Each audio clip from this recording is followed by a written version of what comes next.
as the late great Dark Star would say, and I have it for. But matter of fact, why don't we let him say it? That's all, folks. Okay, that wasn't Dark Star, but Dark would have thought the same thing. That's all, folks. It's unfortunate to hear from a good friend of the Grum, Gary Louris, in that circumstance. That was the Jayhawks and Tailspin, but it's very appropriate. I haven't used that in a montage for quite some time, but it looks like not only a tailspin, but we're in for a crash landing. There's so much to get to today. Vikings, Green Bay, the other teams in the North win. The Wild, they can't lose. And there is indeed a wall in St. Paul. The Gopher football team, they're moving. Rosen thought they would be moving the needle if they beat Northwestern. There's no needle moving there. There's no wall at the defensive line of scrimmage for them. We know that. That is absolutely so. There's with so much to get to, I'm not sure where to start. So oftentimes, just to sort of break the tie, we'll spin the wheel of topic.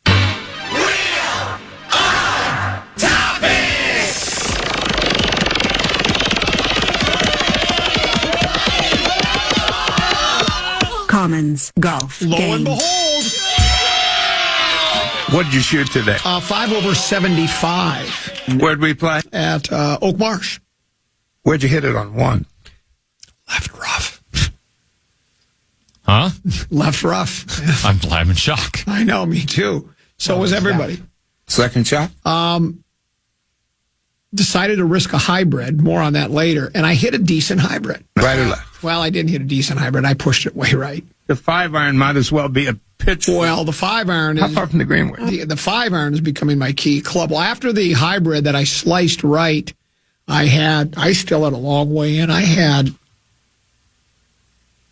136, I think. Then what? Into the wind, cold. I hit a 3/4 knockdown, 7 onto the green, and 2 putted for par. Incredible. I went 4 over 39 in the front, 1 over 36 on the back. And I'm not going to say today that I putted really well and nothing went in. I didn't putt particularly well, but I didn't putt poorly either. I just little left, little right, left a few short. That's the worst I could have shot today. I was very J.J. McCarthy like yesterday. I walked off the golf course. I was playing with something in the way he swings guy, Pierre and Brett Blakemore. I walked off after my tee shot on 13 and said, "Gentlemen, I'm leaving. I'm going to go home and watch football." They were astonished. I wouldn't leave if it was just 2 players. But for my own mental, it's like you have to know when to hold them and know when to fold them. I shanked, not just sliced, I shanked 4 hybrids in a 2-hole stretch. Dead shanked. Including on 13, I've got 190 to the green on a par 3. It went 45 degrees to the right over to 10 fairway. Yeah. So I just said, "Gentlemen, I'm gone." I think they thought I was kidding. My accuracy with the hybrid was the accuracy of J.J. McCarthy. Of course, I knew when to pull myself from the game. I said, "This is it. I'm out." The head coach apparently doesn't know when to pull the quarterback out of the game. And so I did get to see the second half, which I think Chip Scoggins summed it up best. Did you see what Skip's headline said, Teneby? Chip, you mean? Or Chip? Did I say Skip? I meant Chip. I'm sorry. Because Chip and I, we text and talk more than most people know. Headline: inept second half versus the Packers is the low point of the Vikings season. And then that subheadline: the Vikings second half was one of the most feeble, non-competitive, embarrassing performances this writer has witnessed in an NFL game, and that absolutely nails it. It was as bad as I did. Is this right? Did they get 4 yards offense in the second half? Is that number correct? I know they were like minus 10 at one point. 4 yards.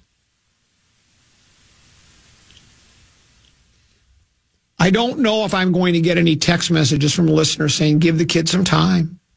You know, Josh Allen and We got to see what we got. Josh Allen and Peyton Manning They struggled. They didn't struggle like this. No one's ever struggled like this. You provided me with some of the numbers, and I've seen some others elsewhere. It's literally the worst 6-game stretch of any rookie, of any quarterback's first 6 games. Doesn't matter if he's a rookie or not. In the history of professional football. That's just a fact. I told Deuce I felt sorry for the kid, actually. I wouldn't wish that on anybody. Well, unless it was a Packer quarterback. But other than that, I wouldn't wish that on anybody, would you? It's just, it's hard to watch how bad it is. And the reason I won't know on my text message, did you get the email that says hip cricket is changing? I have to have 2 or 3 different passwords, and it goes the 2-step authenticity. I can't even say it. Authenticity? Authenticity. And now, I guess I should have read it more closely, but I can't even get my name up here because you go to the sign-in, and there's only 2 people that apparently have done it correctly, Sinekin and Barrero. I can't get my name even to come up there, so I can't get any text messages today. Well, I'm sure you can figure it out. Wait. You've just advanced to the foolish 4 of the preposterous statement tournament. Say that again. I'm sure you can figure it out. Me, comment, figure it out. I always love that one. You could have Abbott figure it out for you. Well, that's what I'm hoping, because I'd like to hear. Probably the route you're going to go. Yeah, well, he's not here. I mean, he might be here. He wasn't here when of course, I got in here really late today.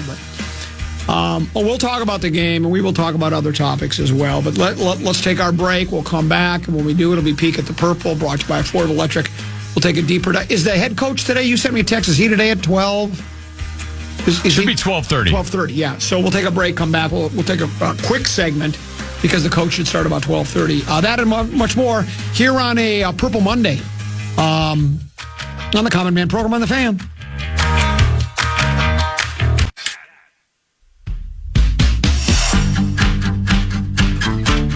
Looking for the perfect game day hangout? Join KFAN's Justin Gard at Gray's Food Hall this Sunday at 3 p.m. Minnesota takes on Seattle. Plus, great eats, drinks, and prizes every quarter. Get all the details now at KFAN.com. Keep your calendar.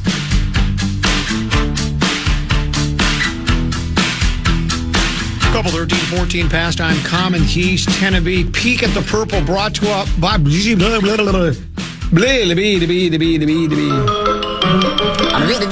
That's all, folks.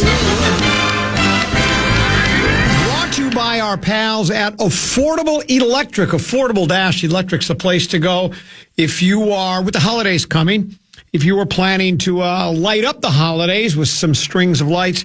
Don't get overloaded outlets or old wiring ruin the fun from GFCIs to lighting installs. Affordable Electric keeps your home bright and safe all season long. Call before the first snow. Might be coming in the next day or two, maybe even overnight on Tuesday into Wednesday. And they'll make your holiday shine. Affordable Electric, Minnesota's trusted electricians. Affordable-electric.com. Affordable. Look at her shorting out already. Affordable-electric.com is shockingly affordable.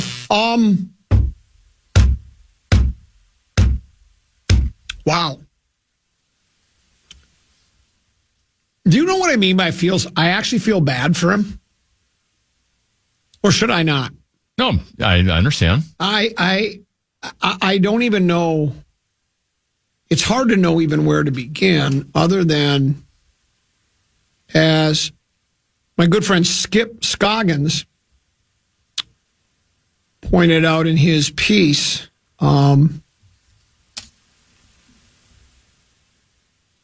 6 plays in the third quarter resulted in minus 10 yards. You had mentioned it was minus 10 yards. Yeah. They had 6 plays total in the second half that lost yardage, plus a false start penalty. The numbers for McCarthy are sobering. 12 of 19, 87 yards, and 2 interceptions. You had sent me a number of screenshots of tweets. This one from Kevin Seifert. In the last 30 seasons, In the last 30 seasons, there have only been 2 Vikings quarterbacks who've thrown 2 interceptions in 3 consecutive games. Christian Ponder in 2012, J.J. McCarthy in 2025. Not Josh Allen, not Peyton Manning, but Christian Ponder.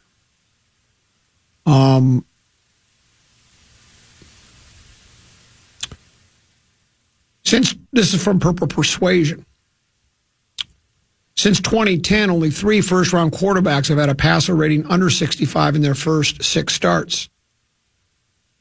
Zach Wilson, 63.5.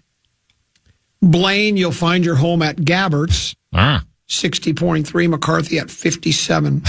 He's worse than those 2. He's worse than those 2. And then there was this one that you...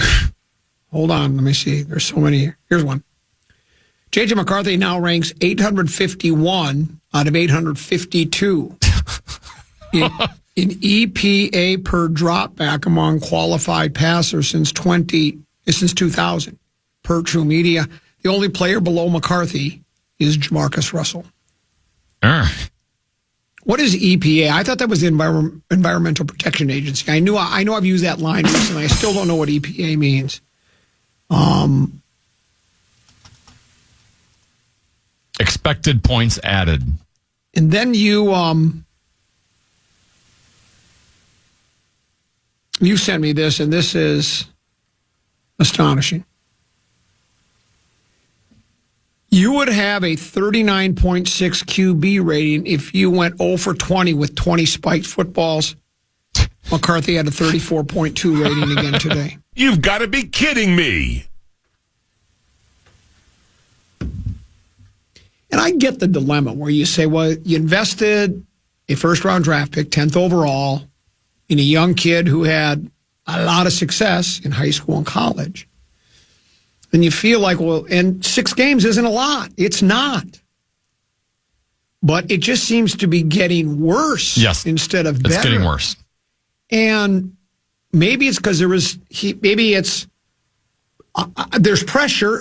Much of it, I'm sure, is self-imposed. Much of it is, I saw one of those tweets you sent me. Somebody says, I bet there'll be more bullying from the local reporters. What do you mean bullying? When people are just reporting what the facts are. Nobody's bullying them. I even said I feel bad for them, but the numbers are the numbers, and I don't know how much longer you can let this go on. I realize that the season's over now. I mean, they're not going to win 6 in a row. They're not. And so I guess you do have to keep playing, or do you? I mean, we talked about this, man. You got other guys in the team that are going, well, I love the kid and he's great, but man, I don't want to be a part of this. I don't want to be a part of trying to kid on the training wheels, and it's awful. And I blame it squarely on the guy we're about to hear from next, quite frankly. That'd be the head coach of the soon-to-be, yes, exactly. The head coach of the soon-to-be big game world champion Minnesota Vikings. He's next, his day after the game news conference, live from the New Winter Park TCO Performance Center. That's next here on The Fan.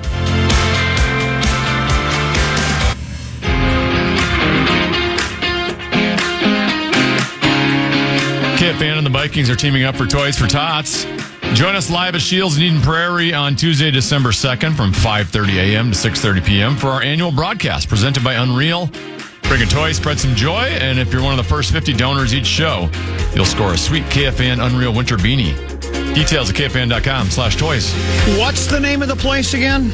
Shields in Eden Prairie, Tuesday, December 2nd. We look forward to it. I'm Common Hughes Tenneby, awaiting the arrival of the head coach of the soon-to-be big game world champion Minnesota Vikings, who will address the media in his day after the game news conference live from the New Winter Park TCO Performance Center.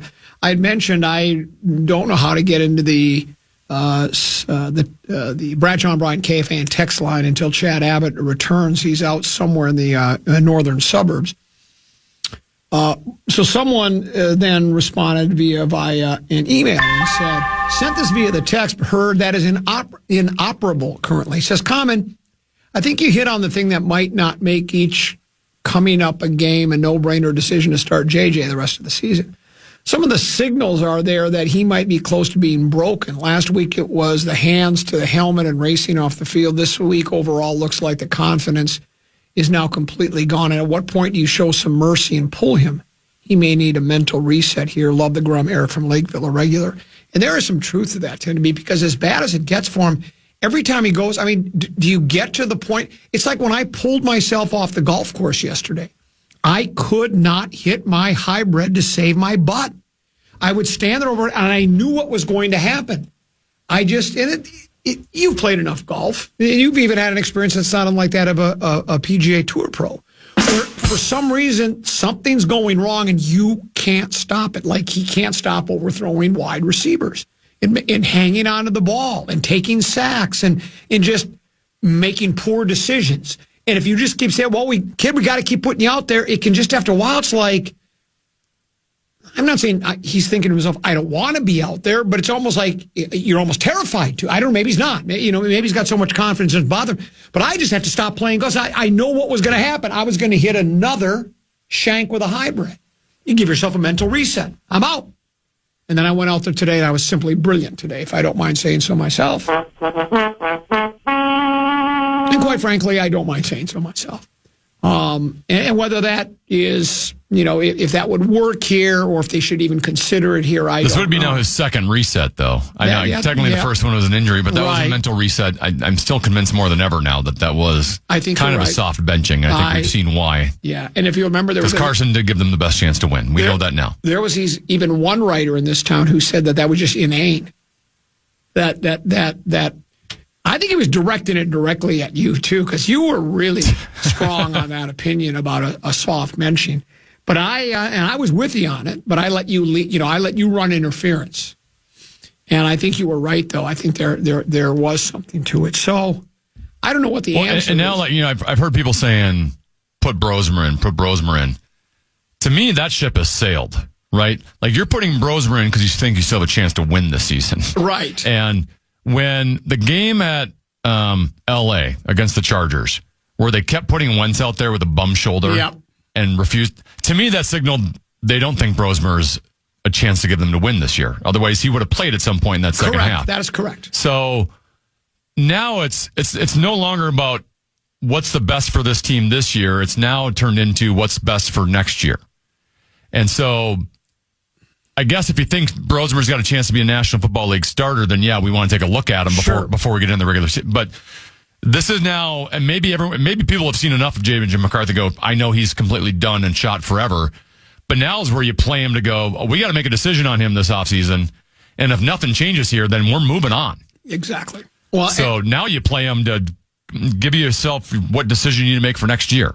And I had discussed that with someone earlier, a good friend of mine. Here's KOC, live from Winter Park. Plays in there that I've got to get fixed. Starts with me and our coaching staff, and we're going to go right back to work and try to solve some of those issues that have kind of kept us from winning some games here and giving us a chance to win some games. But injury-wise, just wanted to touch on, Christian, Darisaw, Donovan Jackson, and Metellus.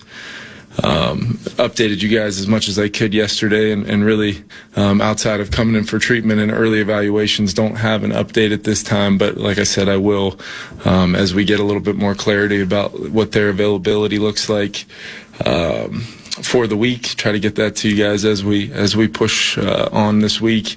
And then did want to update JJ McCarthy, over the course of our travel home, reported some kind of symptoms and in regards to, his head, and we wanted to get back here once we, kind of heard that. He was evaluated last night, and after completing those tests, our training staff and doctors and medical team have decided that the right place for him is to put him into the protocol for now. And he'll go through that process this week, and didn't have any early updates other than that he's in the protocol now. He's been in meetings and here today in the building, and we'll update you guys as we go. Is there a hit that he took that you guys know what happened on? Yeah, no, we obviously with the independent a couple independents and the medical staff and everything. There was not one particular. We're looking into it as I know we all will. It had to be late, based upon kind of how the game went. But no, there wasn't one where I think even JJ can pinpoint as of right now. I know you have to go through the week kind of figuring out how things go for JJ, but do you go in assuming Max Brosmer is ready to start? Yeah, I think it's probably too early to tell that, Ben. As far as, with the quarterbacks not really taking contact in practice in the different phases of the protocol, I think we got to just take it a day at a time and leave it to the medical professionals and the protocol that's in place for a reason. We're, by the book, every step of the way on that, and I'm a huge proponent of the protocol and the procedures in place for the betterment of the most important thing, which is player health and safety. Until he comes out of the protocol, who would run the first team offense? Yeah, Max would take those reps, but like I said, Kevin, there's with how the practice week is going to go and Thanksgiving and things like that, there's a timeline there where I think first and foremost we'll make the decision through the eyes of the medical professionals and not only our staff but the independent folks, and it's a medical thing first and foremost. And then I do think then at that point, once we see where we're at in the week and what it's looked like preparation wise, then we can make a football decision. But until then, I look at it clearly as a medical decision. Is your week much different schedule wise because of the holiday, or we just have a little bit shorter day on Thursday, maybe a little longer day on Wednesday and Friday, to make sure we give time for the players to have Thanksgiving with their families in the afternoon. You talked in the past about the importance of full weeks for him, just given the lack of reps. Yeah. How much does that, how unfortunate is that that's something you guys are gonna have to monitor? Yeah, it's definitely not ideal, and really, there's that phrase can be applied to several, stops on the journey so far early on for him, and it's unfortunate because all you want to do is go back to work. And I thought there was some progression, early on in the game. Called it a little bit more conservatively, but wanted to run the football in the game. But we were able to hit a few, hit a pass to Jets and, a couple things in the movement game, just kind of pairing the run and pass together. And we were able to stay really efficient on some of those third downs, where I thought there were some real moments of some of the progression footwork wise we've talked about. And then, you get into too many 3rd and 10 plus third downs where we just didn't have enough plays, 44 total. Every single one of our P&10s in the first 3 drives of the second half. Quick game call on the first one, we take a sack, and the next 2 are runs for negative runs. So we didn't do anything in any way, shape, or form to help ourselves, even though, we were trying to stay true to what the game plan was at that point. The big message at halftime was defense is going to get a stop, and we're going to put a drive together, and we're going to get back to running the football and maybe get some play pass and some ways of trying to generate some explosives to pair with some of the quicker game ball out kind of plays we were coming into the game with, and obviously the turnover there, essentially between the turnover and the 4th and 1 where we just missed a single block on the play. Otherwise we probably convert there, and thought we needed some touchdowns to beat that team, and it ended up being accurate in that assessment. Obviously, you have to still wait for the process to play out. But if Max did have to start on Sunday, what is your confidence level with him? Ton of confidence in Max. All he's done since he's been here is show up every single day and respond and answer the bell, whether it's stepping in, for some reps when guys were dinged up previously this year with the first group, or if you look at it from a standpoint of what his absorption of the offense was and throughout his first day here all the way through training camp, playing in some of those games, playing against the Titans first team unit, in that preseason game defensively, and moving the team and getting the ball out and seeing things at a veteran level type of eye progression. I think, we all have a lot of confidence in Max. Ideally, you'd love to, have a bunch of runway for him to continue on his journey. But I know Max will prepare like crazy, like he does every week. He's been a snap away here since Carson went on IR, and I know he feels very much prepared if called upon, and he's going to go about the week as he's been doing, which is important for a guy that is one snap away as a young player. How many reps can we steal? Pre-practice, post-practice, he does all the little things to try to get himself ready. If he were to be called upon, and that may be indeed this week, we don't know yet, but we've got to prepare our team for sure. With the Seahawks, I know it's early in the week from a prep standpoint, but what's high level, what stood out to you with the way Sam's played? Yeah, to me, Sam has continued on with a lot of the things he did last year for us. They're very explosive. He does a great job, getting the playmakers involved. I think Smith and Jigba is one of the best receivers in football, and they've got some good tight ends and some between Cooper, and they make a trade for another skill player at the deadline, and you just feel some momentum of that offense, and they're able to move it as well as anybody in the league. With Sam running the show, they've had really what's gotten them at times has just been turnovers, but that's any team in football. But as explosive as they've been and the amount of points they've put up, they're absolutely going to be a challenge. And then you look at their defense.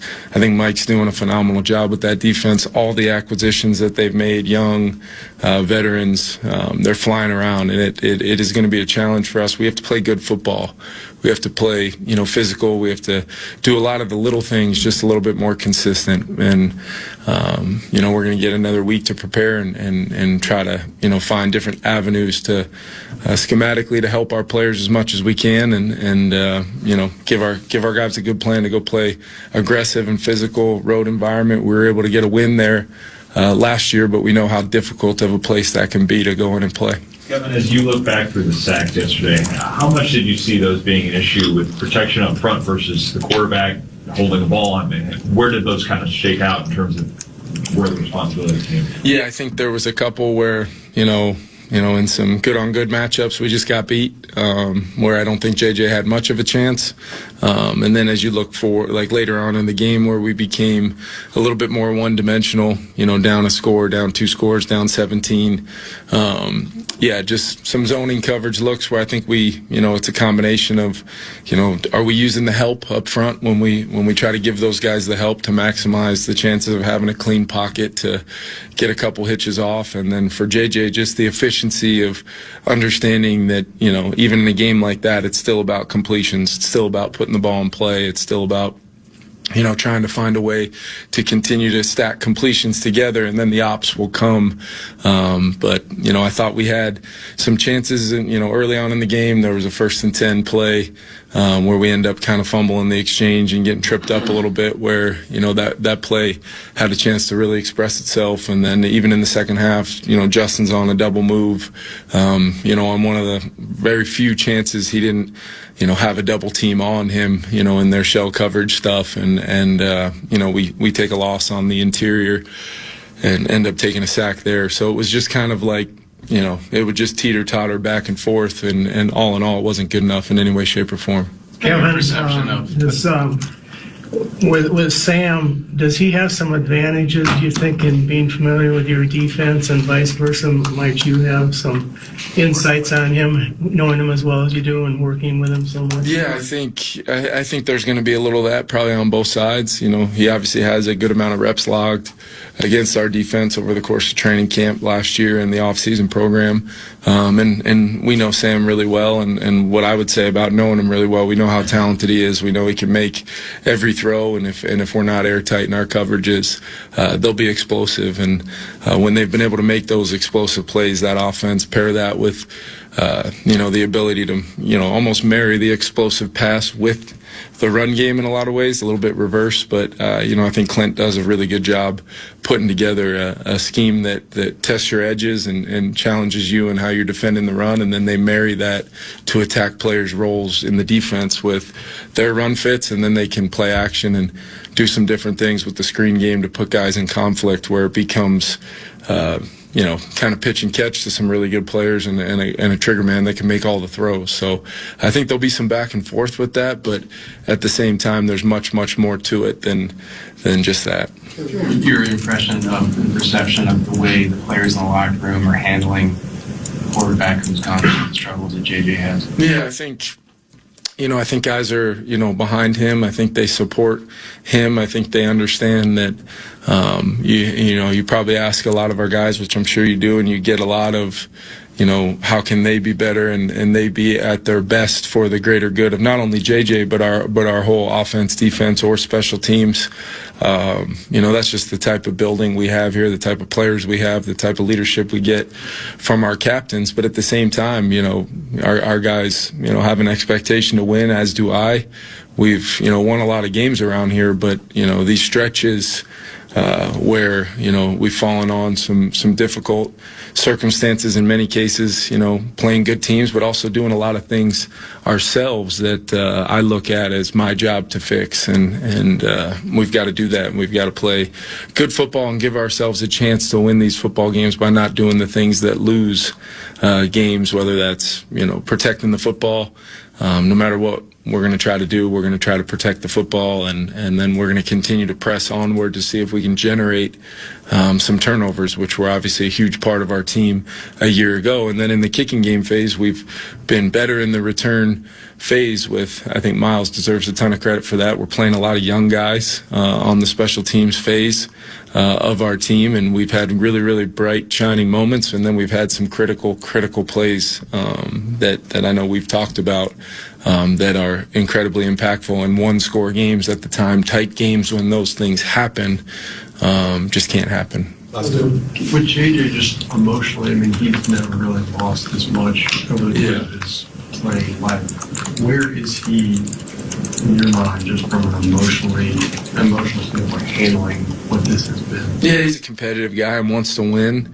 But I think he also understands the big picture for himself and how important, every moment is right now, for not only in the present, but for time that's been lost, and some time on task side of things. And I think it's very important that we just continue the principles of him playing the position the right way, in the way that, we all see him included as the best way for him to progress forward and upward in his journey.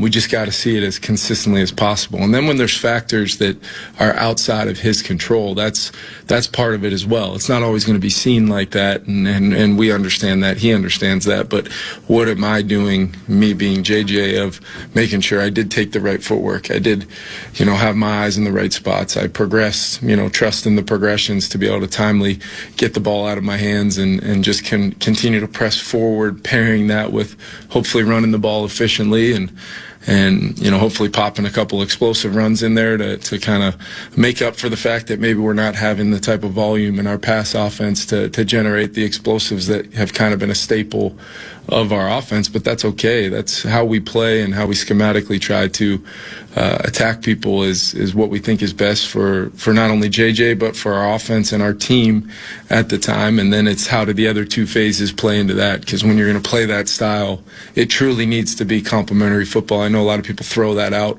as a term, but I think we're experiencing right now, when even in one or two play, one-off circumstances, how hard it can be when you're trying to play that style to find a way to win a football game. And as the growth and progression continues, and we make a couple of those plays, we talked about the play in the first half, or maybe a play late in the game to possibly kind of break the seal of lack of plays in the passing game. Many times all you need is one or two. Flip the field, get some momentum, see if you can maybe keep staying in attack mode, and we just haven't quite gotten to that. I know yesterday we never really felt like, outside of sustaining a little bit on a few drives in the run game, it never really felt like we got the foot to the pedal like you want to. Just to be super clear, was JJ diagnosed with a concussion? He is in the protocol, and that results from him kind of reporting those things over the course of our travel home, and then getting back here and getting him through the testing and evaluations. I believe that would be the case, at least eliciting some symptoms that he reported, and then was confirmed when we were able to get the full evaluation process. The degree or the level of which I don't want to get into the symptoms levels and all that stuff. That's really not my job, more so than just to defer to the medical folks. And now we'll go through the steps and phases of it.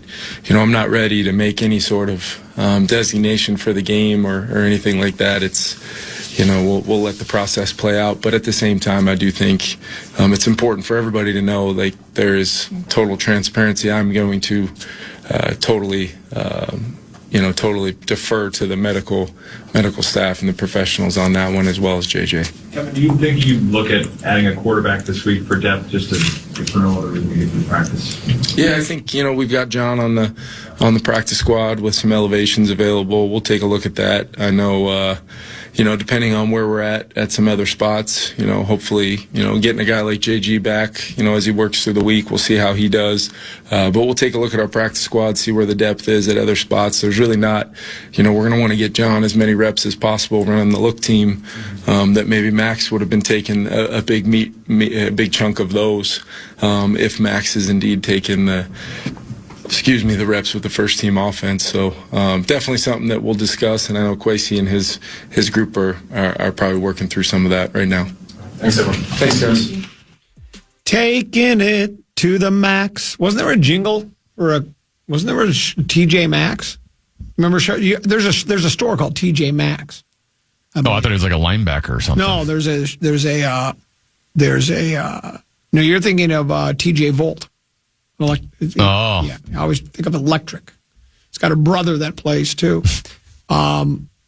Taking it to them. It looks like Max Brosmer. The quarterback conundrum.